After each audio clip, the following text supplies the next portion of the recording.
Universidad del Cauca Televisión.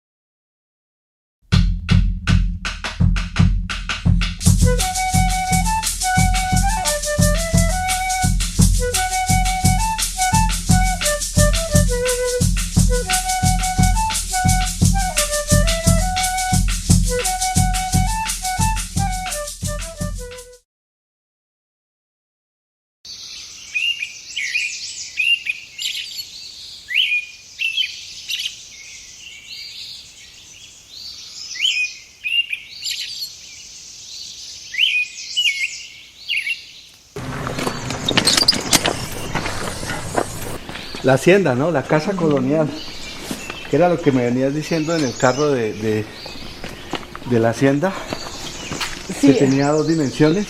No, o sea, que me parece que en esta hacienda, para cuestión de imágenes, sí, representa tanto toda esa forma, toda esa estética, diríamos, ligada como a la colonia, a las sociedades patrimoniales, a las haciendas, a las grandes estancias, pero también que ese verde, ese mundo no solamente verde en términos de un horizonte amplio, sino como abigarrado, sí, también representa la vida, ¿no? Sí. Quizás nos da como perspectivas, horizontes. Me parece que los documentales han estado muy ligados también a una historia que se asume como que ya sabe la verdad, que hay intelectuales que ya conocen el pasado y que pueden decirlo y pueden expresarlo y tienen la palabra, la última palabra.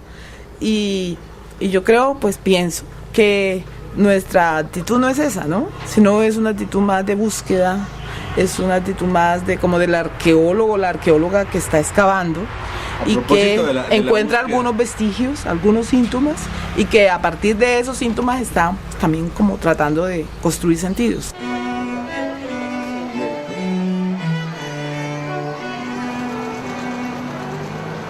«200 años de independencia de los pueblos latinoamericanos invitan a interrogar sobre el significado cultural de nuestra vida republicana y de nuestro mestizaje en la ciudad colombiana de Popayán».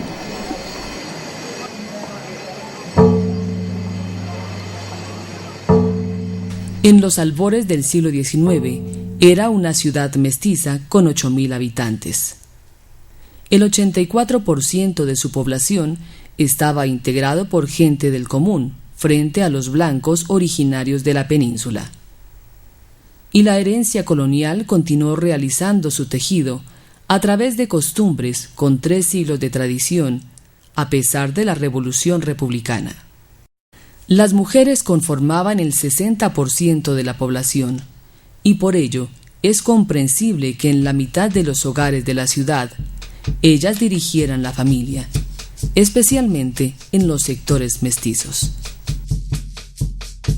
Paradójicamente, esto ocurre en el seno de una sociedad patriarcal de origen hispánico. María Teresa, ¿cuál es el significado del matrimonio en el contexto de esa sociedad colonial de finales del siglo XVIII en Popayán? Era realmente una de las instituciones claves la conformación de las sociedades coloniales en la era hispánica. En el Concilio de Trento el matrimonio era asumido como un sacramento. El matrimonio debía ser de acuerdo a la libre voluntad de los contrayentes y no exactamente se hablaba del amor. En algunos casos sí, pero el amor tenía otro significado, más ligado como a la pasión desmedida.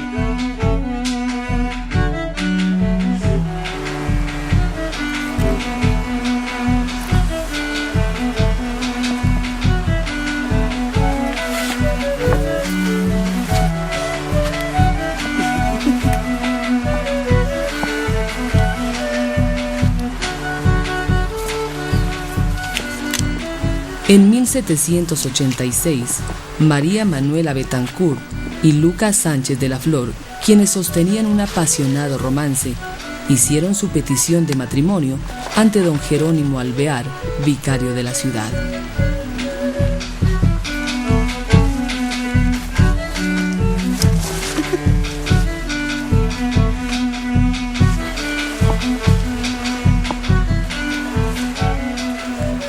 Pronto, frente a los deseos de los amantes, se interpondría una muralla que surgía de las costumbres de aquella sociedad.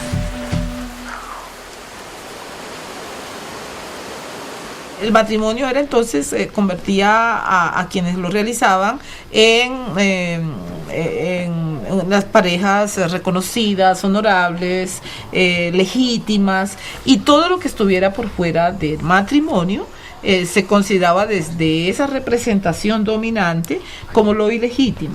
Sí. Sin embargo, eso, más allá de lo nombrado, podríamos decir que en las prácticas eso nombrado ilegítimo se volvía también legítimo, en términos de que era muy normal que existieran esas uniones. Además, yo pienso que en el matrimonio, como ideal de los valores hispánicos, también aparecen otra serie de valores: el honor, la virginidad relacionada con el honor, la custodia del honor que debe tener, digamos, la familia, y relacionada precisamente con la mujer como la que representa el honor de la casa, el honor del esposo.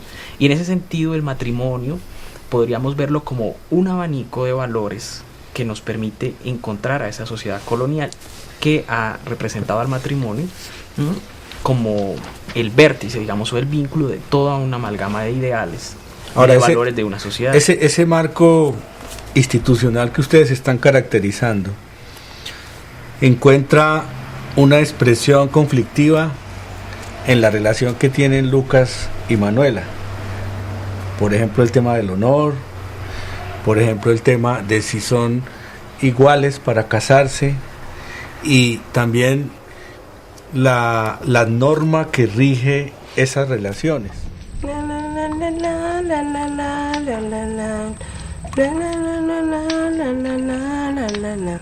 Micaela, mañana llega una remesa del tambo, hay que salir a recogerla temprano. Sí, amor.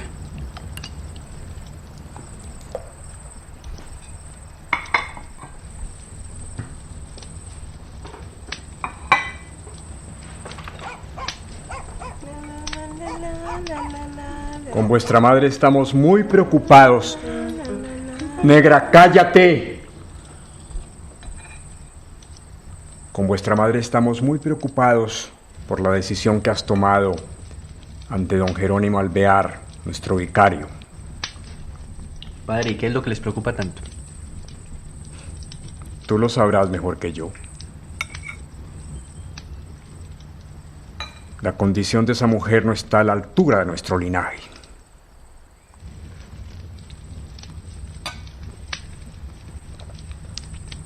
No conocías su comportamiento seductor con otros hombres antes de relacionarte con ella, ¿no? Su padre es un mestizo, comerciante de telas. No tiene la hidalguía para unir su familia con la nuestra. Esas condiciones las conozco, padre. Aunque no me atrevo a dudar de la decencia de Manuela, a quien le profeso un profundo respeto. Y eso es lo que importa. Sus evaluaciones las entiendo, padre, pero lo que realmente me interesa es la unión espiritual en el sacramento del matrimonio. Esas sutilezas no estoy dispuesto a tolerarlas más. El sacramento del matrimonio trae consigo la unión espiritual, pero también trae consigo deberes civiles que corresponde a las familias. No somos iguales que ellos. ¿Y tu carrera sacerdotal, que tenía tanta importancia, qué pasó? ¿Ah? Lo sé y lo reconozco. Pero es que hay dudas que me asaltan en mi vocación sacerdotal. En cuanto al matrimonio se refiere, debo separar el plano espiritual del plano civil y del plano material, como lo dice el Concilio de Trento. Aún a riesgo de perder tu herencia. Sí, padre. Aún sí pierdo mi herencia. Hijo mío, parece que esa mujer te tiene embrujado.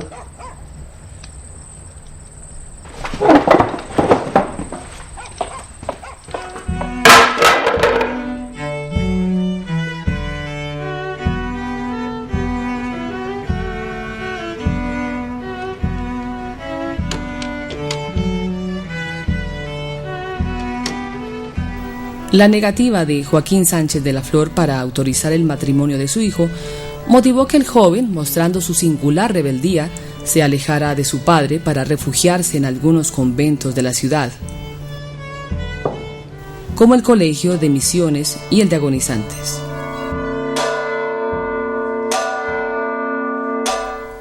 En cuanto a María Manuela, por disposición del vicario, fue depositada en casa de un vecino, aunque no sabemos cuánto tiempo duró su estadía.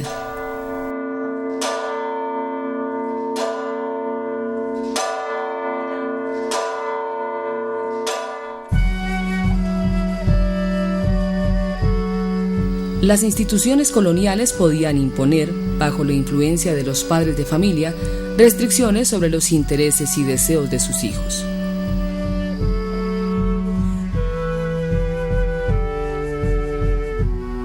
Tanto a Lucas como a Manuela se lo recluye y se la deposita para evitar la interferencia de otros actores en un proceso que se está desarrollando y que está comprometiendo a muchos actores de la ciudad, ¿no? Porque el caso ha ido hasta el gobernador, entonces no es un caso poco visible, y creo que la visibilización que adquiere en la comunidad la historia misma hace que sea mejor mantenerlo separado. Pero a propósito de lo que decía David, es cierto, o sea, sobre la comunidad y el reconocimiento.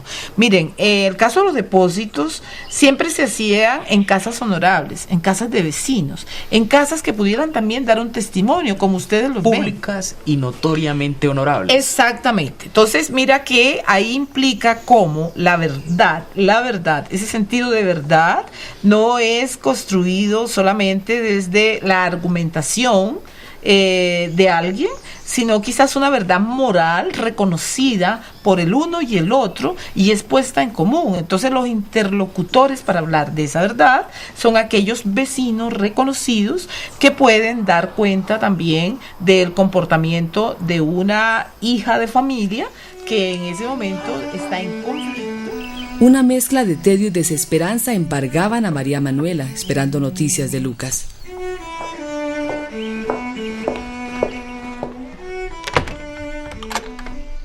Buenas tardes, doña Manuela.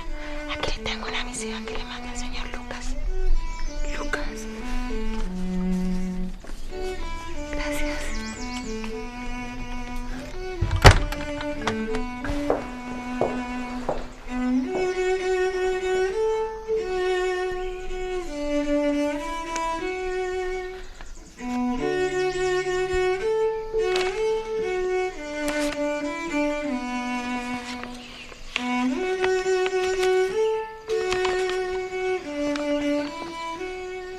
Vida de mi vida, te escribo esta carta para aliviar mis males y para que descanse mi corazón.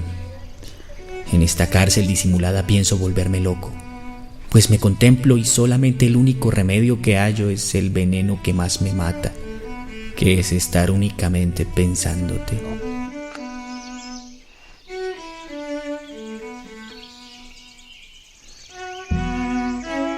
Aunque Lucas trató de apartarse del padre, Joaquín no veía la hora de disuadirlo de la idea de casarse. De la colonia a la república, las élites y el pueblo asumieron la idea de la distancia que los separaba. Sin embargo, era frecuente el concubinato y los hijos ilegítimos producto de las relaciones clandestinas. Todo esto ocurría en una sociedad en la que ser blanco equivalía a reconocerse como noble. Por medio de la presente, cito al señor Manuel María Caicedo. El oficio de escribano reclamaba la redacción de documentos que mantenían el tejido de las relaciones comerciales, políticas y jurídicas.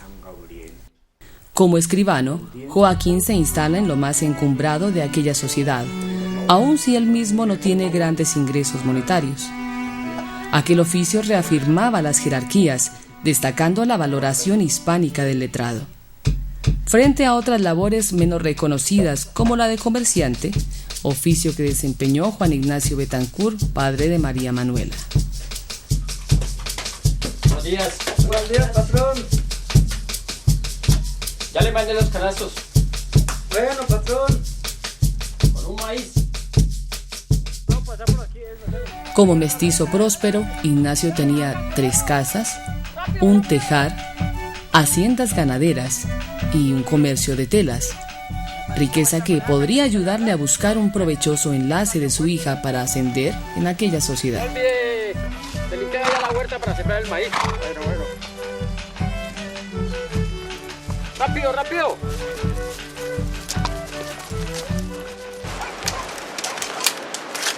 Llegó mi papá.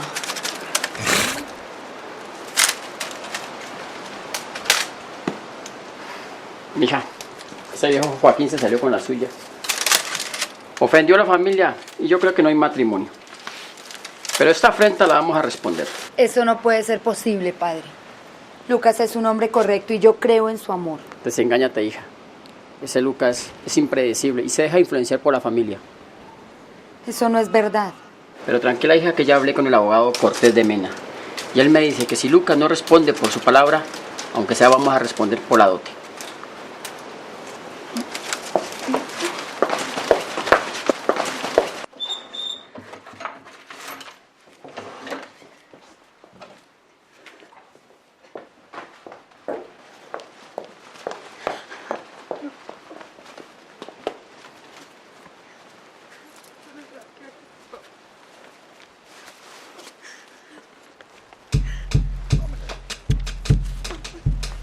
El carácter de María Manuela se mantuvo firme ante la adversidad y pronto la joven emprendió acciones para reclamar sus derechos ante la autoridad jurídica y religiosa del vicario de Popayán.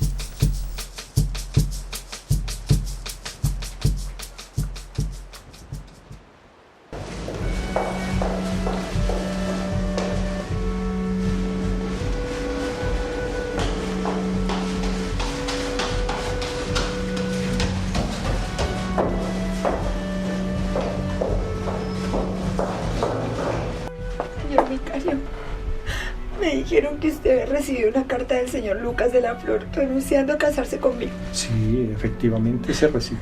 Usted no puede aceptar eso, señor vicario. Yo aquí tengo la prueba. Él me prometió matrimonio y se tiene que casar conmigo. Lea. Esas son todas las cartas que me escribió cuando lo recluyeron en el convento. ¿Sí ve? Ahí está todo. Usted no puede permitir que eso sea posible. Señorita, está en juego mi honor. Estas son pruebas que usted tiene que aportar al juicio. Le ruego que las lleve y las aporte en su momento. Puede retirarse, que Dios la bendiga.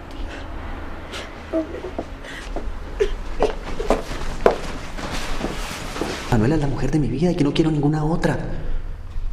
Pero ¿por qué te aferras a una sola mujer? Por favor, yo también he pasado por esa experiencia. En su estadía en los conventos, ¿qué había ocurrido con Lucas? ¿Qué pasaba con sus sentimientos? Sobre él pesaba la presión de su padre y la abrumadora presencia de las conveniencias sociales, que motivaron dudas frente a su compromiso con María Manuela. Hoy en día todavía los padres opinan, los padres mueven las decisiones de los hijos, así nos enojemos, y así como Lucas en algún momento hubiera estado dispuesto a enfrentarse contra el mundo. Tú como que eres descendiente de unos señores Mosquera, ¿no? Sí, señor. De los que estaban allá, pues o sea, José María Mosquera es tío abuelo de tu papá, o de... O sea, mi bisabuelo era un hermano no reconocido de don Tomás Cipriano Mosquera. O sea que usted está contando una historia que también en la realidad tiene que ver con la descendencia suya, con el origen suyo. Necesariamente algunos de estos familias.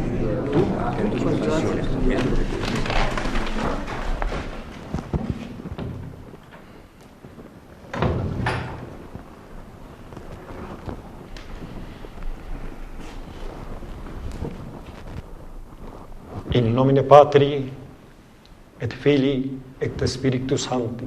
Amén. Podéis sentaros. Estamos aquí para dirimir el conflicto existente entre don Lucas Sánchez y doña María Manuela Betancourt. Quiero, en primer lugar, que doña Manuela exponga ante esta audiencia sus argumentos.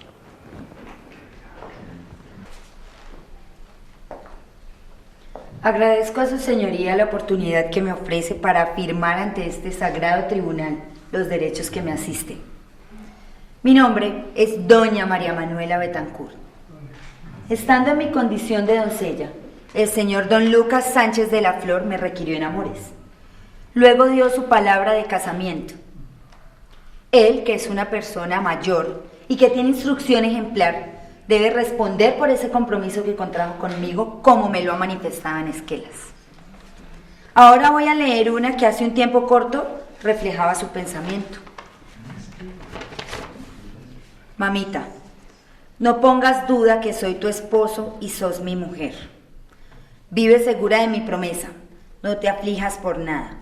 Con que el favor de Dios pronto gozaremos de nuestra unión y sosiego, aunque le pese a toda mi parentela. Tuyo, Lucas.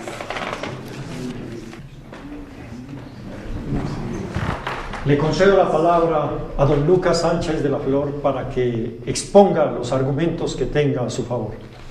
Dispense su señoría que mi hijo no hable por ahora. Como padre que responde por él, considero pertinente hacer algunas consideraciones. Haré una excepción especial en este caso, pero luego es necesario que don Lucas exponga sus argumentos. Muchas gracias, su señoría. No basta con decir que se ha empeñado una palabra, porque no solo está en juego la unión de dos personas, sino la conveniencia de tal matrimonio para nuestra sociedad payanesa.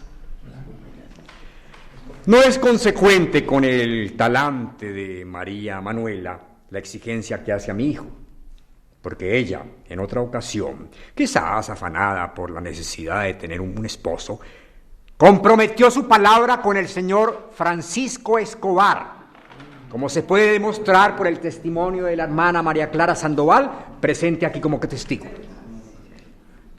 Este comportamiento desdice completamente de una mujer para buscar un esposo.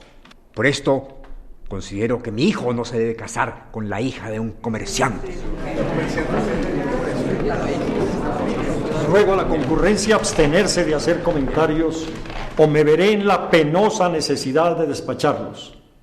Debo dar la palabra a esta doncella para que responda a los enjuiciamientos. El señor don Joaquín parece tener una oscura malquerencia conmigo. En cuanto a mi supuesto compromiso con don Francisco Escobar, Lucas sabía plenamente de mis sentimientos por el otro señor, que no prosperaron cuando él definitivamente viajó hacia la provincia de Quito. Escuchemos ahora los motivos de don Lucas Sánchez de la Flor. Su Excelencia, reconozco la autoría de esas esquelas que escribí en momentos de apasionamiento. Pero las dudas que Dios sembró en mi camino ayudaron a que después, bajo la influencia de mi retiro espiritual en el convento de los agonizantes, decidiera que casarme con esta mujer no era la mejor opción. Además, dejo constancia de mi ignorancia frente a la situación de doncella de María Manuela, mujer de virtud muy equívoca, guiada sobre todo por la necesidad de tener un marido. Miente el señor Sánchez cuando duda de mi estado virginal, fingiendo ignorancia sobre asuntos que de verdad conoce. No es posible exhibir tanta falsedad ante un auditorio como este. ¿Qué tiene que decir al respecto? Esta situación tan deshonrosa necesita un punto final. Ahora he abierto los ojos y veo que ella solamente quería llevarme a decisiones apresuradas, aprovechándose de sus encantos. Yo le pedí el casamiento cuando su padre me presionó de forma indebida. Seguro, si hubiese habido una intención auténtica de matrimonio, jamás la hubiese llevado hasta la intimidad.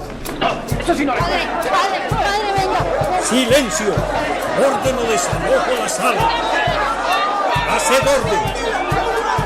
¡Yo lo mando! ¡Yo lo mando!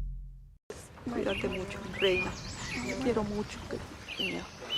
Luego de 5 años, desde la frustrada promesa de matrimonio, el proceso concluyó a favor de María Manuela. La sentencia ordenó finalmente a Lucas contraer matrimonio o dotar a la dama según lo establecido por la ley. Pero la angustiosa confrontación cambió también el destino de María Manuela, quien prefirió marcharse para Cali a permanecer en la ciudad de Popayán. La historia de María Manuela Betancourt y Lucas Sánchez de la Flor en la hidalga ciudad de Popayán de finales del siglo XVIII refleja dramáticamente las jerarquías de la sociedad colonial. Y aunque la República promovió nuevos valores, en todo caso no pudo sustraerse del todo a unas tradiciones que se perpetúan hasta hoy, en la vida cotidiana y en las prácticas sociales de nuestro país.